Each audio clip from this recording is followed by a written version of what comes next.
that's usually when they're latest, because they got kids. It takes longer to get ready, so they don't get started on it. Right.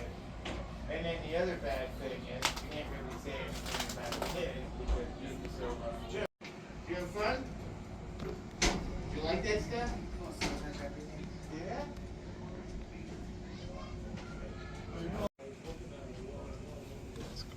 When are we getting another door? So you can go in, it's open. This one is? Yeah. It says closed because of the air conditioning. Oh, okay. Let me go back here for a second.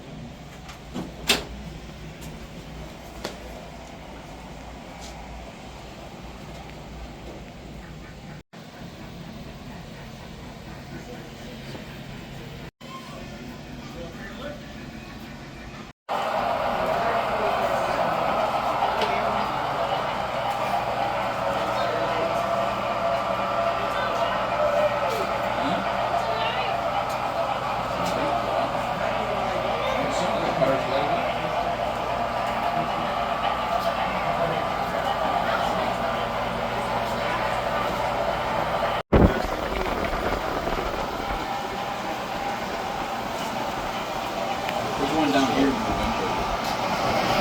November.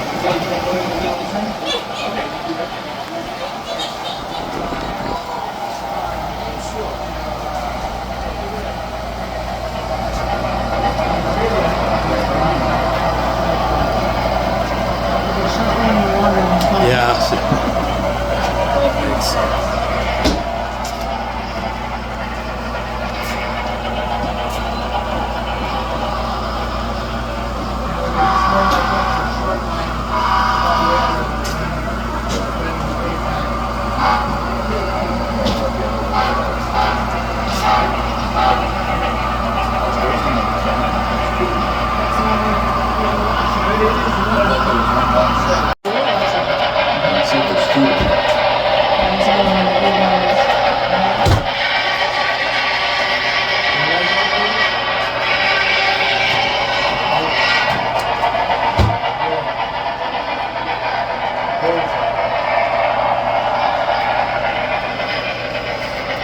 I don't see what you're saying.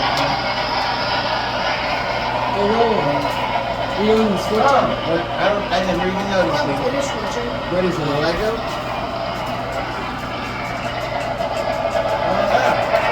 You want me to do anything?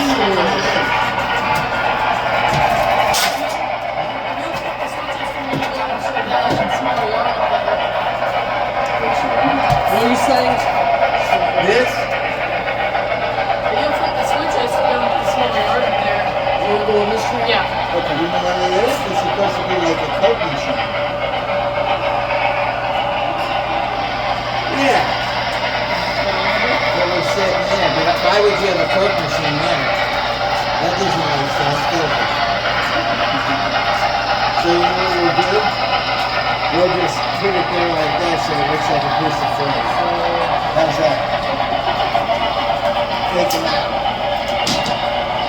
Or we could do this. We could set it up on its side like this, next to the door, so people will be able to get close. Or sodas while they're working out there. That makes more sense, doesn't it? Yes. Does it? Yeah. Huh? When I feel bad, I think it's cool. Yeah.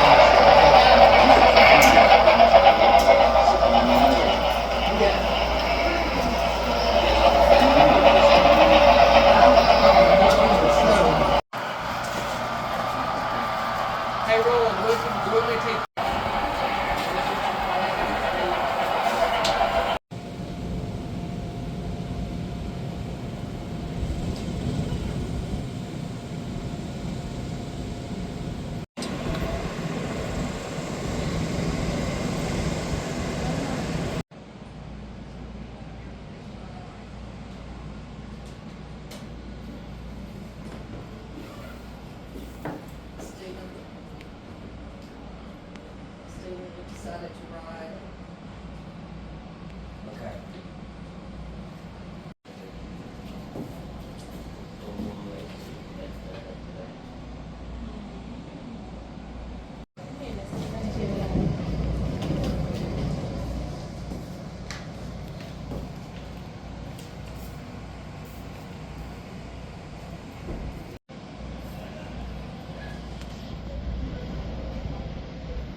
Again, we ask that all passengers have a seat and remain seated for the entire trip.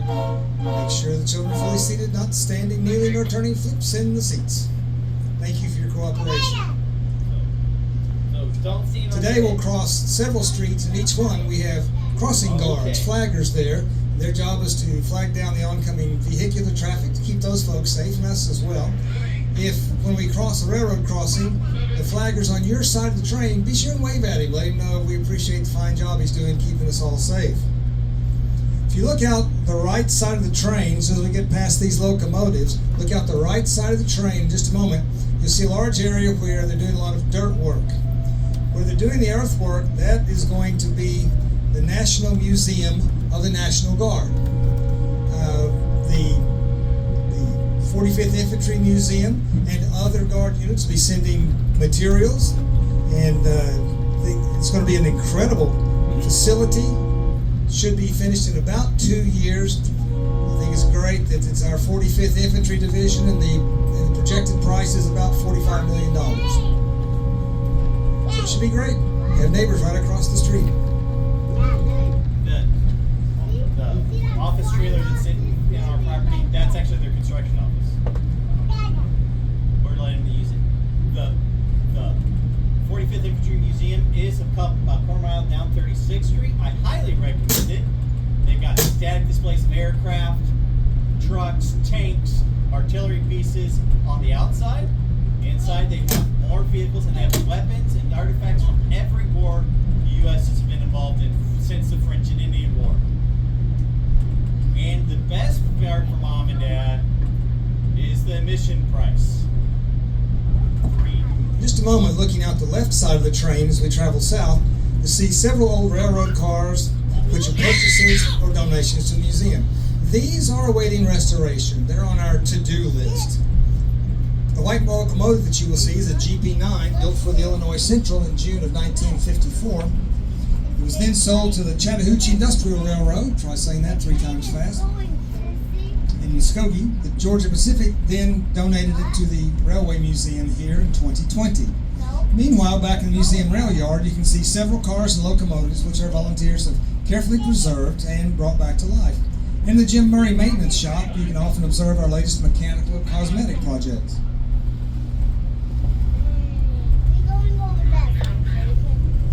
In just a moment, you'll see a set of 5 permanently coupled covered hopper cars. They're Santa Fe Super Hoppers. This was an experiment done by the Santa Fe in the early 1990s to facilitate the transportation of grain. So you didn't have to switch as many cars. It was a great success, but then there were further developments in the design of hopper cars which made this out of date. There you see them on the left, Santa Fe Super Hoppers.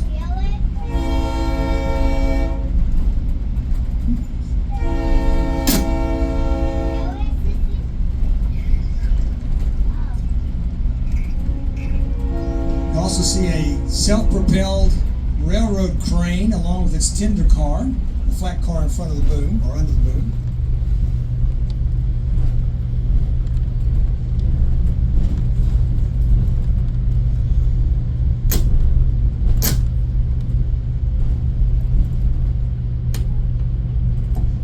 Most of the passenger cars you're riding were built from the late 1930s into the 1950s.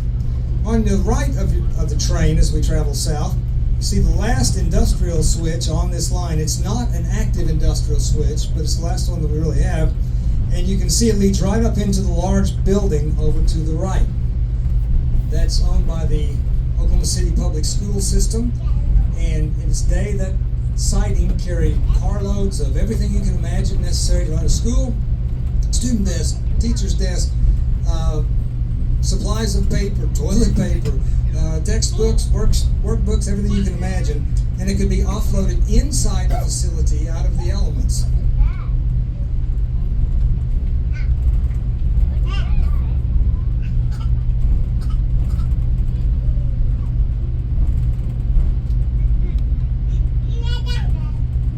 Passenger cars that you're riding are the way that your grandparents and great-grandparents traveled across Oklahoma and the nation. Many state highways were still paved with gravel as late as the 1950s, and and airline travel did not become popular until the late 1950s, early 1960s. The railroad depot was the center of many communities for decades, and the small town from which I come, an hour south of Oklahoma City, the first building in town was the Santa Fe Railroad Depot. Then Main Street was constructed south of that. People traveled for business and pleasure by rail. Large bags of mail were carried in and out of town, sometimes even sorted right on the train and mail cars. Every kind of freight you can imagine came in through the depot's baggage room. Less than loads of everything. Fresh fruits, vegetables, washing machines, automobile parts. In the spring, graduation caps and gowns. And in season, live baby chicks in cardboard crates.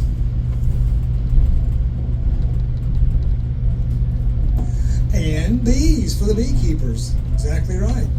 Freight shipped on this rail line included petroleum and tank cars, oil field equipment, cement, sand, cottonseed oil, livestock, packed meats, and other food products. Our green and yellow depot was originally located in Oakwood, Indian Territory, now Oklahoma. It was built by the old Kansas City, Mexico and Orient Railroad in 1905. Later it served the Santa Fe Railroad until its abandonment in 1958 when it was sold and moved to a farm. In the year 2000, the Oklahoma Railway Museum purchased the depot, moved it to the museum grounds, and carefully restored it. Inside the baggage room, there are photos that show the depot, what it looked like when we purchased it, brought it in from the farm, and you get an idea of the exceptional work that our volunteers did to restore it. Originally, the depot had no electricity or gas heating. Lighting was provided by natural means through the tall windows. Heat was provided by one wood-burning stove in the waiting room and another in the depot office. Today, as you walked to the train, you walked on the type of brick platform found at railroad stations in Oklahoma's small rural towns and major cities alike. Bricks in our platform were donated by the BNSF Railroad from a depot in Kansas. The canopy under which you walked once stood behind the Oklahoma City Union Station south of the downtown area where Scissortail Park is located today. The canopy provided protection from the baking Oklahoma sun as well as the rain and snow which could fall while passengers boarded the trains. All of the wood and steel in the canopy is original, dating from its first construction in 1930. Now, after we had taken the canopy down, but before the volunteers had set it up here, one of our members counted the tree rings, the annual growth rings on one of the wooden beams, and the tree used for that beam was actually growing when George Washington was born in 1732. They just don't grow lumber like they used to.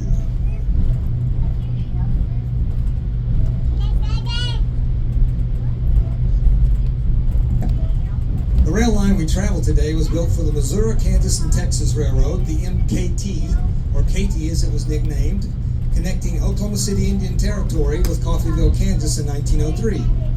There were 4 passenger trains daily on this line until the early 1950s. Third-class passenger service was offered on the Bullet and the Katy Clipper. First-class service offered on the Katy Flyer and the Sooner. But by 1961, there were no passenger trains and only 2 freight trains daily, one to Oklahoma City and one from.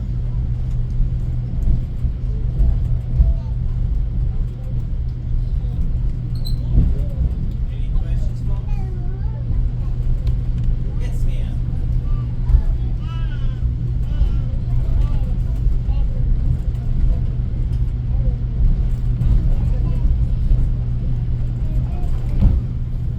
So, the way the trains work, the man in charge of a train is actually the conductor. He's responsible for everything that comes on and off the train. The man who drives the train is called an engineer.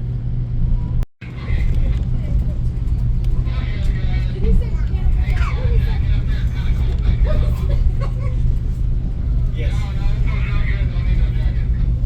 Yeah. Mechanical.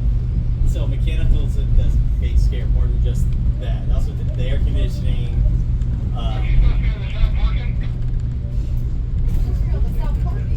Shop working. Oh, the shop work. Well, on the first ride we were glad they were on because the PA system was not connected to this card, so there was like nothing. So they actually stopped on the north end and plugged everything up so people could hear. How fast is the train? So on this track, we have a speed limit of 10. So if the modern day freight trains, they go what we consider interstate speeds, up to 80 miles. The Amtrak can go, depending on which section they're in, they can go up to 110.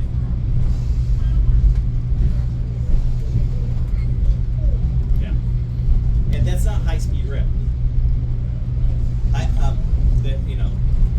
High speed places that have high speed trains, they're going to a couple hundred miles. I had a lady on the last train ask me why we pay if I think we'd get it. And I'm like, no. There's a couple reasons. Places that have it are much smaller than the United States. Like Europe, Asia, Japan, Korea, the European nations, they're all smaller than us. The island of Britain has high speed 1, high speed 2, but you can put Great Britain inside of 10 of our states. We've got scale. We got much larger scale. 2, the stations that have it, it's highly, highly, highly subsidized by the government. Our government's not going to do that. And 3, we don't have the commuter, we don't have the mass transit culture that other nations have.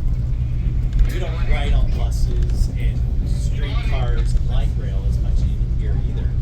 And so it just, we like our road trips. We like our cars. That's it. But we just don't have the culture for that. And if we want to travel real long distances, we're getting on the plane. We're not. She won't. Yeah. For instance, there are the Amtrak. You can go from New York to Seattle on Amtrak. It will take you on Amtrak 36 hours. 3 days. You get on an airplane in Kennedy, and you will have a transfer. But you can get into Seattle in less than a day.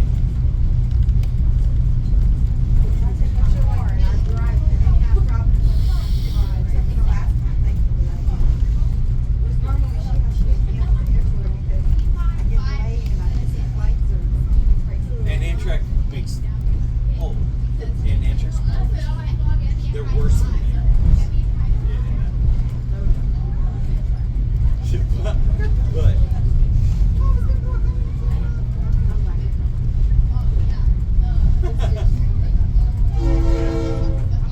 but the passenger rail used to be a much bigger thing. It kind of died off between 69 and 72, and there are two reasons. There's 2 big reasons. Okay. One is the postal office really complicated. So the big carriers that were running passenger services, their passenger trains also had mail cars. Well, the post office decided and said they're going to send mail by truck and airplane instead of over rail. So that's a source of revenue that the commercial carriers got lost. And then air travel became much more accessible and much more affordable.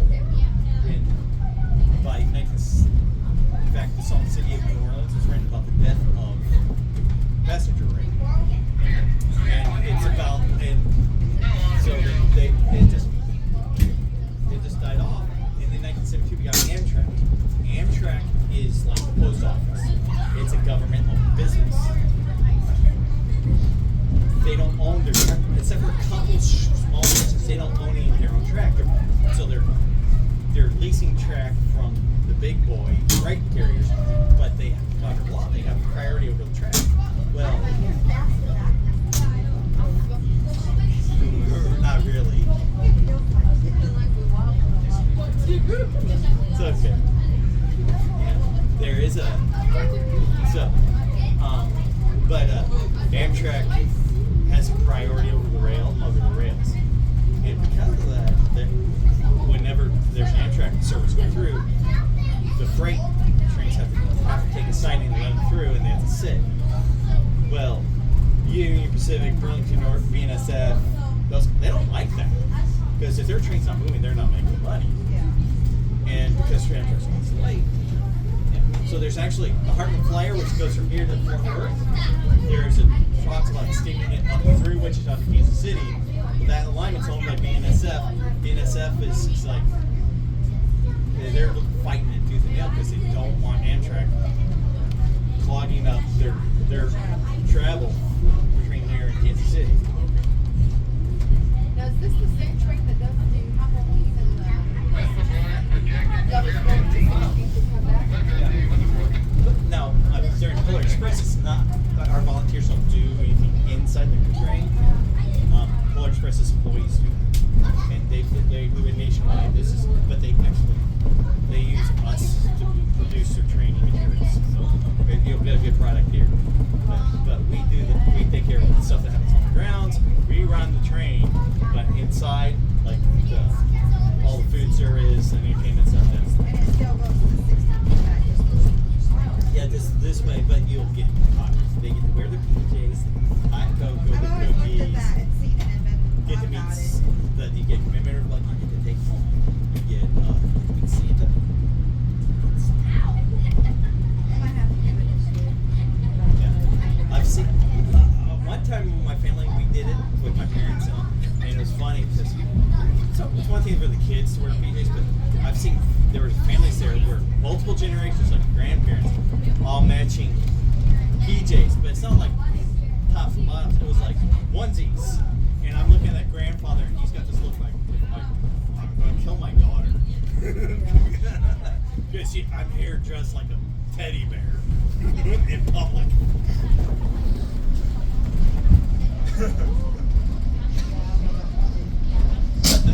On a northbound run will remain on the Katy Railroad main line. As you look back to the west side of the train, it'll give you a good trackside view of the museum grounds and depot as we go past.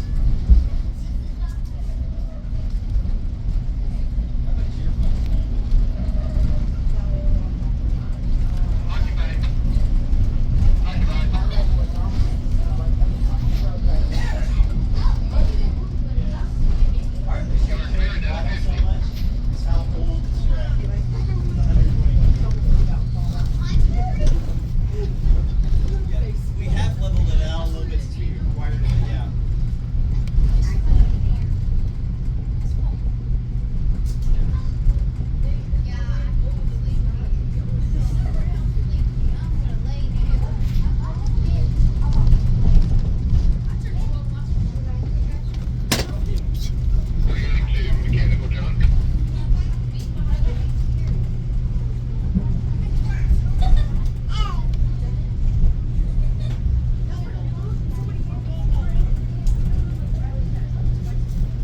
There's our depot.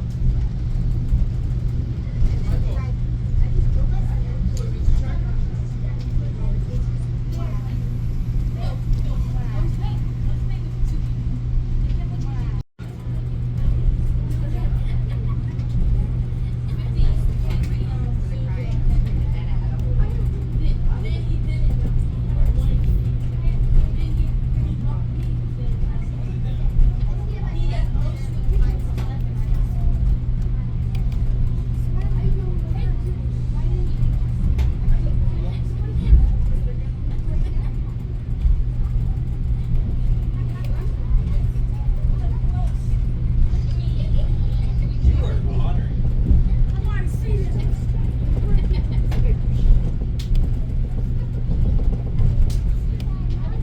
What's that? Pretty good. We have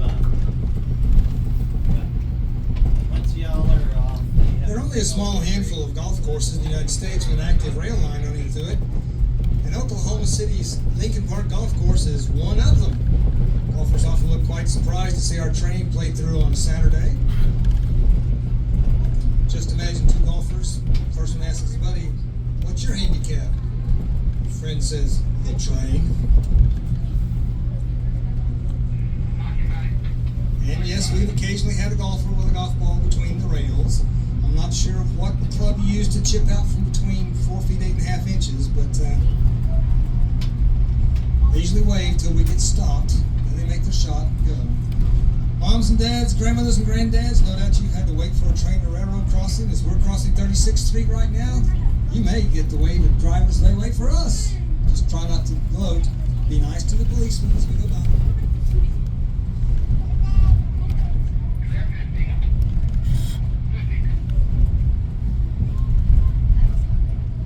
It's all right. It's all good.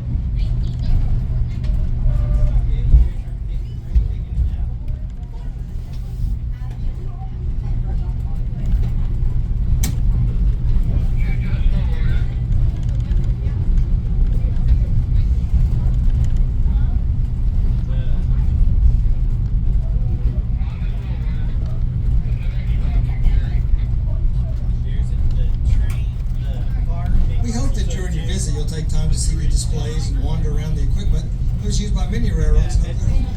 We ask that you look to your heart's content, but please don't climb on the equipment and do be careful. Here are just a few of the highlights of the museum grounds. The Santa Fe 643 steam locomotive was originally built in 1879. In 1953, it was donated and displayed at the Oklahoma State Fairgrounds. Because of an expansion project at the fairgrounds, it became homeless and came to our museum in 2015, where our volunteers spent countless hours scraping, sanding, priming, and painting it. The window glass been replaced, lanterns restored.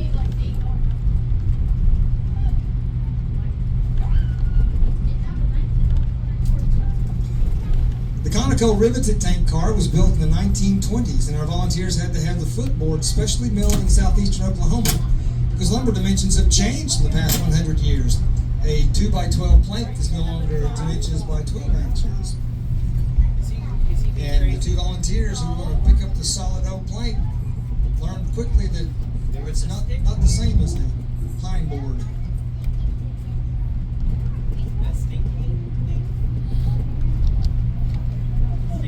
The MKT 1045 inspection car is on the north end of our train. When we get back to the depot, you'll have to go check it out and see if it's smiling at you. It's a very unique, one-of-a-kind car converted from an old box car to allow workers to inspect the rails and roadbed from in front of a locomotive. It went from the Katy Railroad to the U.S. Army Artillery Base at Fort Sill, where it was used as volunteers have restored it to its original interior as well as its original green and yellow paint scheme. The Rock Island 17834 caboose began its life as a lowly boxcar during the First World War more than a century ago in 1915. During World War II in the 1940s, the great demand for more railroad rolling stock, combined with a shortage of building materials, led to it being converted to a caboose. Eventually, it was donated to the museum by the Kilpatrick family. These locomotives, cars, and others have been lovingly restored by museum volunteers. Don't forget to visit our gift shop inside the depot, which is stocked with lots of railroad-related items. There's an operating model train layout that fills an old baggage car, favorite of children of all ages. There's a putt-putt golf course between the trains. And speaking of children, if you're interested in having your birthday party at the museum, we have available a birthday caboose and an even larger birthday coach. You can hold your party in one of these rail cars. And during the months of April through August, parties can also be combined with train rides. And today in Car D, we have a birthday party. So happy birthday back in Car D. That's you. What? Virtually all the work here at the museum is done by volunteers.